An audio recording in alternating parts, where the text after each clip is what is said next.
அன்புறவுகளே, ஒரு துரதிர்ஷ்டமான விஷயம். அரபு நாடுகளில் செய்யக்கூடாத செயல்களை செஞ்சால் நடக்கக்கூடாத பல விபரீதங்கள் நடக்கும் அப்படிங்கிறதுக்காக ஒரு உதாரணம் தான்.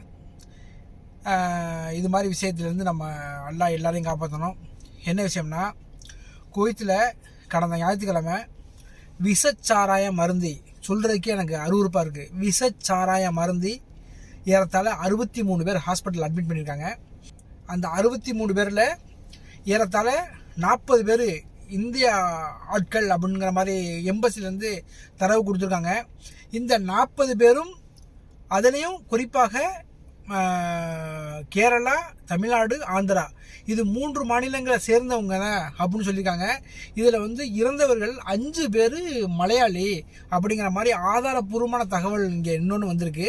இதனுடைய முழு டீட்டெயில் ஃபுல்லாக வீடியோ எல்லாத்தையுமே நான் கேதர் பண்ணிக்கிட்டு இருக்கேன். கேதர் பண்ணி நாளை, அதாவது வெள்ளிக்கிழமை, இதனுடைய முழு டீட்டெயில் நான் உங்களுக்கு சொல்கிறேன்.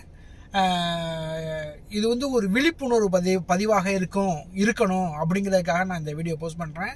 நம்ம அரபு நாடுகளில் என்ன நோக்கத்துக்காக வந்தோமோ அந்த நோக்கத்தை மறந்துட்டு மற்ற நம்மளுடைய இன்பத்திற்காக சில விஷயங்கள் செய்கிறோம். அந்த விஷயம் கொண்டு நம்மளோட உயிர் பலி முதற்கொண்டு ஆக்குறது அப்படிங்கிறதுக்காக ஒரு விழிப்புணர்வு இருக்கட்டும் அப்படிங்கிறதுக்காக நான் வீடியோ போடுறேன். முழு வீடியோ வெள்ளிக்கிழமை உங்களுக்கு வீடியோ ரிலீஸ் ஆகும். சில பாருங்கள். அரபு நாடுகளில் வந்திருக்கோம், எதுக்காக வந்தோம், என்ன நோக்கத்துக்கு வந்தோமோ அந்த நோக்கத்தை மட்டும் நம்ம பார்த்துட்டு போய்கிட்டே இருக்கணும். ஓகேயா? தேவையில்லாத பல விஷயங்கள், பல இன்பங்கள், பல கூடா நட்பு, இதெல்லாம் சேர்ந்தோம்னா நம்மளை கொண்டு உயிர் பலி 15 பேர் இறந்துருக்காங்க. இன்னைக்கு வரையும் 13 பேர் இறந்துருக்காங்க.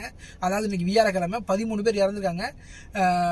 இறப்புகள் கண்டிப்பாக அதிகரிக்கும் அப்படிங்கிற மாதிரி சொல்லியிருக்காங்க. மேலும் தகவலை அடுத்த வீடியோ நான் முழு வீடியோவில் முழு காணொலியாக என்னோட யூடியூப் சேனலில் போடுறேன்.